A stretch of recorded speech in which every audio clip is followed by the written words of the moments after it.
estamos bloqueados, y en el fondo lo sabemos. Pero cuando intentamos avanzar, nos encontramos con algo incómodo. Nos hemos vuelto indiferentes, indiferentes hacia lo que sentimos, indiferentes hacia lo que intuimos, indiferentes hacia lo que en el fondo ya sabemos. En el capítulo 3 de El Camino del Artista, Julia Cameron habla de 3 fuerzas incómodas, pero profundamente útiles, que la gran mayoría de nosotros intentamos evitar: la ira, la sincronía y la vergüenza. Bueno, tal vez la segunda no tanto, pero lo voy a explicar después. Y pues no son nuestros enemigos, son mapas. Quédate, porque lo que esconden puede cambiar la forma en la que estás viviendo tu bloqueo creativo. Ira. A la ira hay que escucharla. Hacemos de todo menos escucharla. Nos enseñaron que la ira era peligrosa, poco espiritual, poco correcta, así que aprendimos a aguantarla, negarla e incluso maquillarla. Incluso se nos ha enseñado a sentir vergüenza solamente por sentirla. Pero la ira, bien entendida, es profundamente honesta. La ira siempre está ahí para indicarnos algo. Es un mapa vivo de nuestros límites. Nos muestra dónde nos hemos traicionado y en qué momentos en el tiempo hemos permanecido demasiado en lugares que ya nos quedaron pequeños. Y dime algo, ¿cuántas veces has sentido esa incomodidad en el pecho y lo has ignorado? No es una emoción bonita, no es nada suave, pero es leal. Muchas veces nos da más ira sentir ira, porque detrás suele haber dolor, frustración y también estancamiento. Y quedarse estancado en una versión de ti que ya caducó puede doler demasiado. La clave no es actuar desde la ira desbordada, es actuar desde la información que la ira trae, porque los verdaderos enemigos no son la ira, son la apatía, la pereza y la desesperación que nos convence que nada vale la pena. La ira, en cambio, cuando se escucha con calma, es una invitación a hacer algo al respecto. Y ahí es donde algo muy curioso comienza a pasar. Cuando dejamos de ignorar lo que sentimos, cuando dejamos de anestesiarnos y empezamos a actuar desde el lugar correcto y honesto, la vida empieza a responder de formas muy extrañas. ¿Te ha pasado? Empiezas a moverte en una dirección que antes te daba miedo. Y de pronto aparece una persona correcta. Aparece la oportunidad inesperada o empiezas a ver puertas donde antes no las había. No siempre es inmediato, no siempre es cómodo, pero hay algo que comienza a acomodarse contigo. Y un señor que me cae muy bien, llamado Carl Gustav Jung, llamó a todo esto sincronía. Cuando empezamos a movernos en verdad hacia lo que sentimos que debemos hacer, empiezan a ocurrir cosas, encuentros, puertas, coincidencias demasiado precisas para hacer casualidad. Y honestamente eso asusta, porque si nuestras oraciones o nuestras intenciones más profundas realmente son escuchadas, también aparece la responsabilidad de responder. Es mucho más cómodo pensar que todo se da por azar, que nada tiene sentido, que da igual intentarlo. Pero cuando uno en verdad se compromete con lo que ama, algo se pone en marcha. La vida es lo que hagamos con ella. Pide y se te dará. Llama a la puerta y se abrirá ante ti. Incluso desde una mirada mucho más científica, pide, experimenta y observa qué ocurre. Como te decía, Carl Gustav Jung a esto lo llamaba sincronía, coincidencias cargadas de significado, coincidencias que aparecen cuando nos alineamos con algo mucho más profundo que el miedo. Y aquí la regla cambia. No debería ir primero preguntarte si es que puedes, sino comprometerte con el qué. Porque muchas veces el cómo se acomoda después. Y no es solo un golpe de suerte, es una cadena de pequeñas manos amigas. Personas que aparecen, oportunidades que se abren, caminos que antes no veías. Y algo curioso también, muchas veces no nos asusta fracasar, muchas veces nos aterra que ocurra, muchas veces no nos asusta realmente fracasar.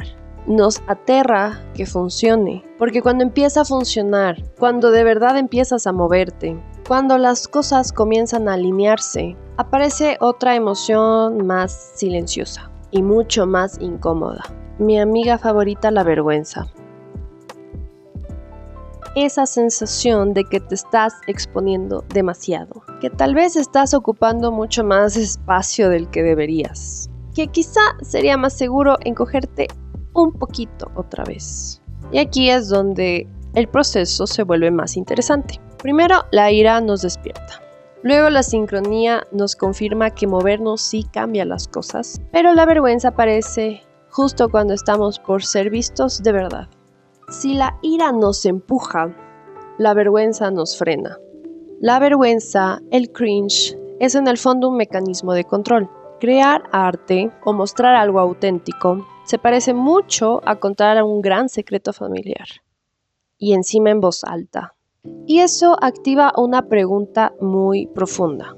¿Qué van a pensar de mí cuando todas estas personas vean esto? El arte ilumina, abre armarios, ventila sótanos, y cuando alguien no quiere ver, muchas veces se enfada con quien enciende la luz. Por eso muchas críticas no buscan mejorar una obra, buscan silenciar al artista.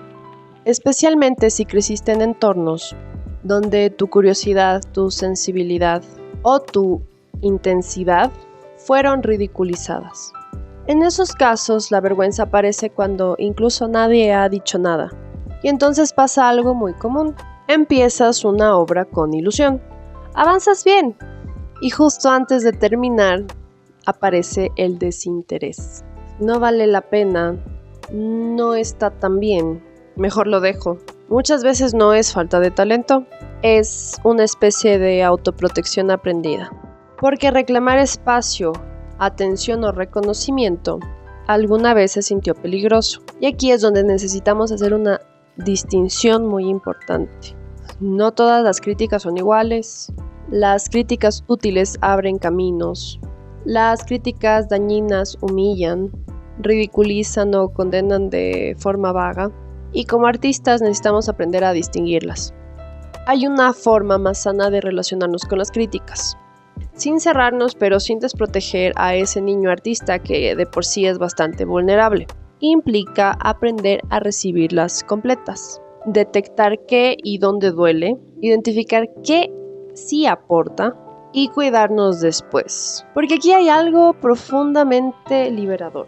Incluso una obra fallida puede ser un paso necesario. El arte madura a saltos, a veces torpemente, a veces como un patito feo, pero madura. Y cuando una crítica duele de forma desproporcionada, vale la pena preguntarse si está tocando una herida vieja. Porque muchas veces no reaccionamos solo al presente, sino a ecos del pasado. La respuesta es no endurecernos, es volvernos artistas más protectores, crear entornos seguros, elegir bien a quién mostrarle nuestro trabajo y aprender a consolar a ese artista interior cuando algo está doliendo. Y después volver a crear, porque la creatividad de verdad es la única cura ante la crítica. Y a veces para volver a crear no basta con entenderlo de manera intelectual. A veces necesitamos mirar un poco más atrás, notar en qué momento empezamos a encogernos, en qué momentos aprendimos que era más seguro bajar la voz, hacernos pequeños o esconder las cosas que nos hacían diferentes. Y ahí es donde entra este siguiente paso.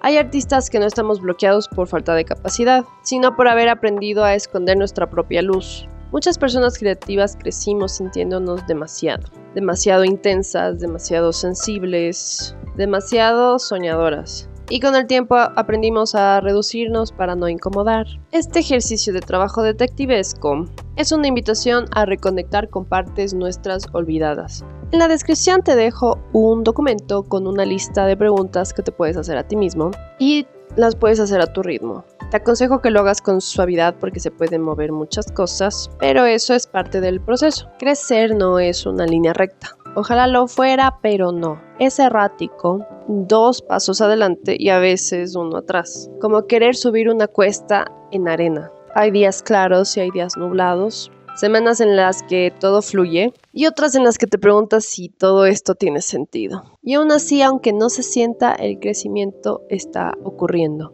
Incluso al descansar, incluso al dudar, incluso cuando te sientas frente a la página sin saber qué decir. Y con esto me refiero a las páginas matutinas. Pero la verdad es que con calma se consigue. Y el camino con el artista tiene algo muy concreto y poco glamoroso. y es el aprender a ser amables con nosotros mismos, incluso en las cosas más pequeñas. Tomar pausas, buscar momentos de silencio, escucharnos sin juicio y confiar en algo que muchas veces olvidamos. Dios ayuda a quienes se ayudan a sí mismos. A veces basta con hacer una pequeña cosa buena por ti, para que mañana la vida responda de una manera que no esperabas. Así que si estás en un momento de incomodidad creativa o emocional, no asumas que estás fallando. Tal vez estás justo en el punto donde algo dentro de ti se está despertando. Y te lo digo como alguien que también está en medio de ese proceso. Porque para mí también se están moviendo muchas cosas. Este camino no lo estoy mirando desde fuera, lo estoy viviendo. Estoy aprendiendo sobre mí misma, estoy avanzando. A veces lento, a veces torpemente, pero avanzando. Sigo cometiendo errores, sigo teniendo días en los que me frustro más de lo que quisiera admitir, pero poco a poco estoy aprendiendo algo nuevo. A tenerme ternura, a tenerme paciencia, a tenerme compasión en medio de este proceso. Y creo que de eso se trata todo esto. No de hacerlo perfecto, sino de hacerlo consciente. Y seguir volviendo, porque esto no es recto, es casi que una espiral. Y si tú también estás en tu propio proceso, creativo, emocional o espiritual, me encantaría leerte. O cuéntame en los comentarios cómo va tu camino. Y si sientes que este espacio te acompaña, te invito a que te suscribas y le des like a este video. Estoy documentando este proceso paso a paso y me haría mucha ilusión que caminemos juntos. Nos vemos pronto. Chao.